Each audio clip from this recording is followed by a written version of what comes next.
first time I saw the clock. It was covered in dust. I remember that because I hated dust. I was 27 years old, and I had just moved into my grandmother's house after she passed. She left it to me in her will, along with everything inside it: furniture, photo albums, and a grandfather clock it never noticed when I was a kid.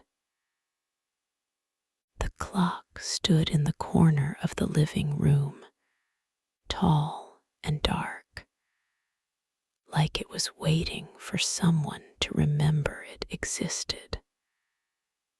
I didn't plan on staying long.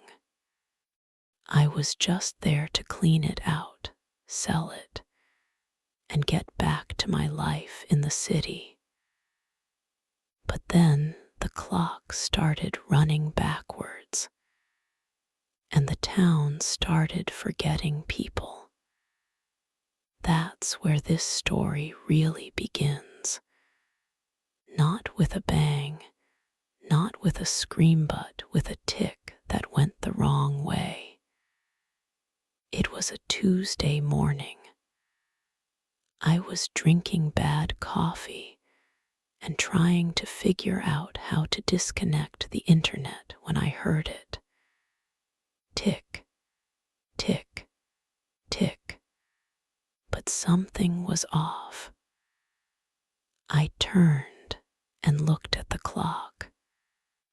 The second hand was moving left, counterclockwise. I blinked. I stepped closer. I thought maybe I was tired, maybe I'd misread it. But no. The minute hand was creeping backward too. The hour hand was sliding through the numbers like it was rewinding a tape. I reached out and touched the glass. Cold, real. I opened the door and checked the weights. They were still hanging. The pendulum was still swinging. But time was going the wrong way. I called the clock shop in the next town over.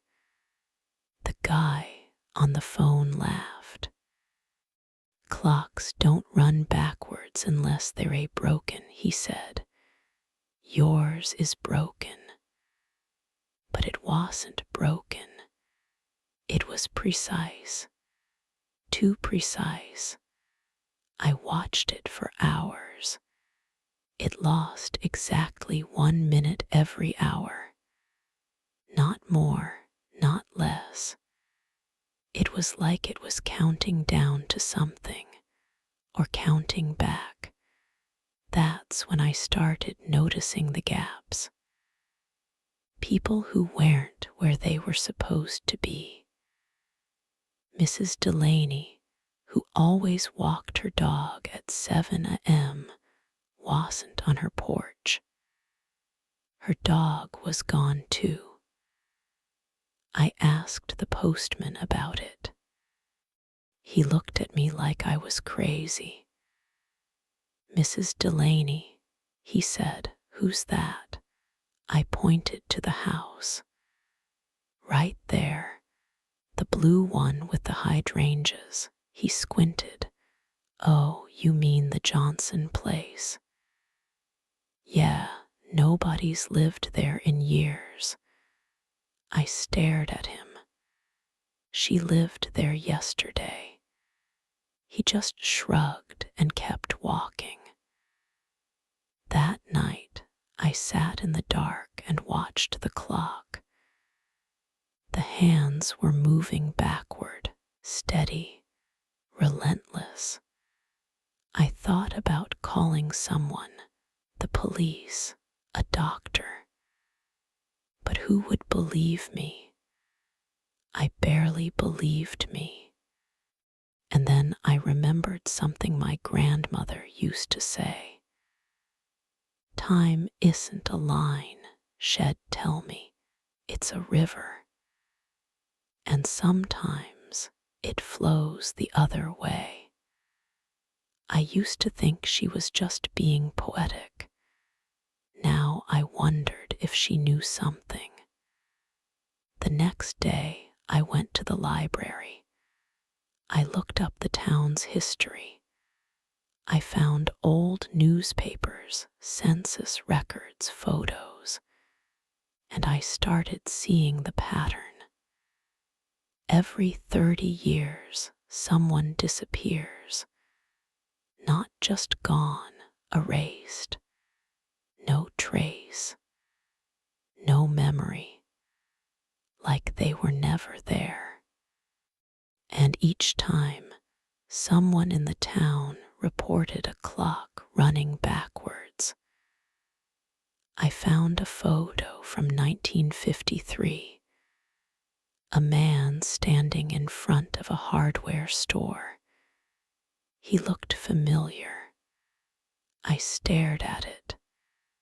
Then it hit me. That was my grandfather. But he died in 1989. According to the photo, he was alive in 1953. But according to the records, he was born in 1960. I felt my stomach drop. I ran home. The clock was still ticking backward. But now the hour hand was moving faster. The minute hand was spinning. The second hand was a blur. I grabbed it. I tried to stop it. I pulled the weights down. I unplugged it, though I didn't think it was plugged in. Nothing worked. The clock kept going backward. And then the doorbell rang. I opened it. It was my neighbor, Mr. Finch. He lived across the street. He was in his 80s. He always waved, always had a joke. He stood there, pale. "I need to tell you something," he said, "before I forget." I invited him in. He sat down, looked at the clock. "It's happening again," he said. "I remember now. It happened before, when I was a boy. My sister disappeared. One day she was there. The next, no one remembered her. Not even my parents. I tried to tell them, but they looked at me like I was lying or crazy. And then I started forgetting too.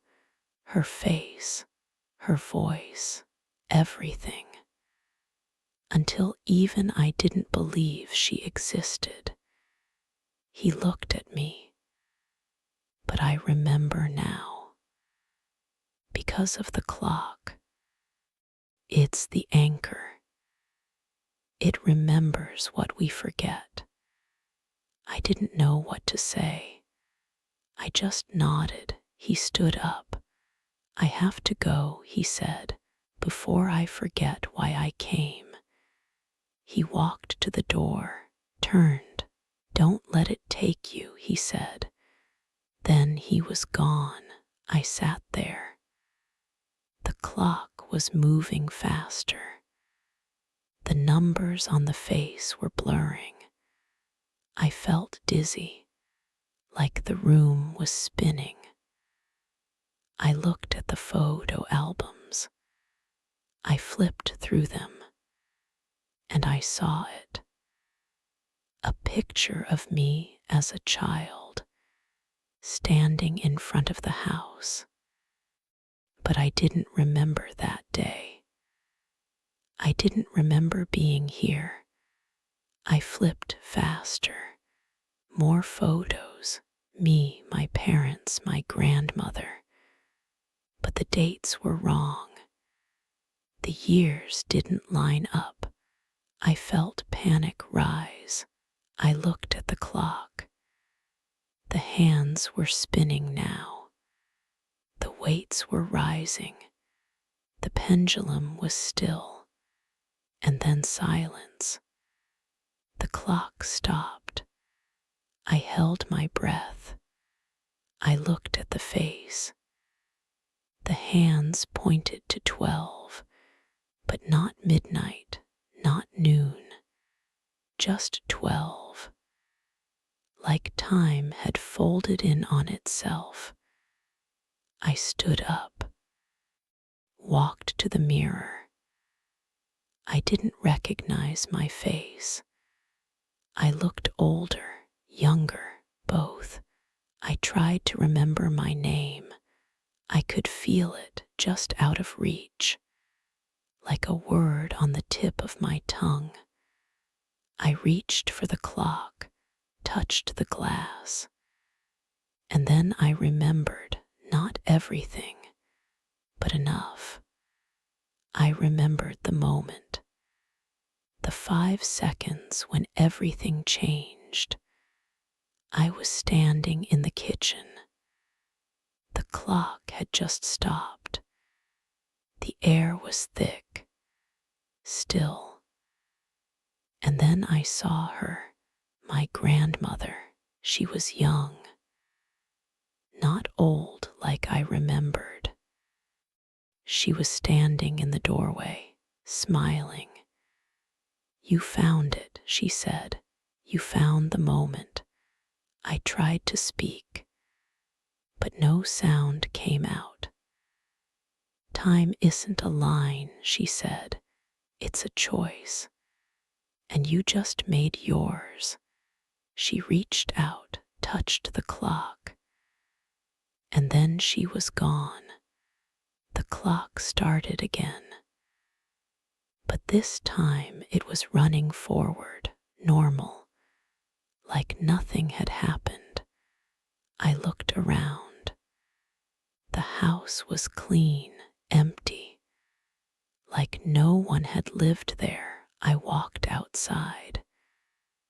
The town was quiet, too quiet. I went to the post office. The clerk smiled.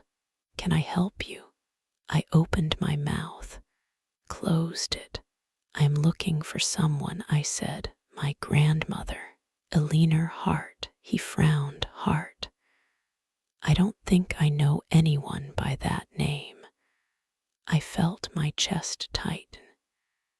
She lived in the big house on Maple, the one with the hydrangeas. He shook his head. "Sorry. That house has been empty for years."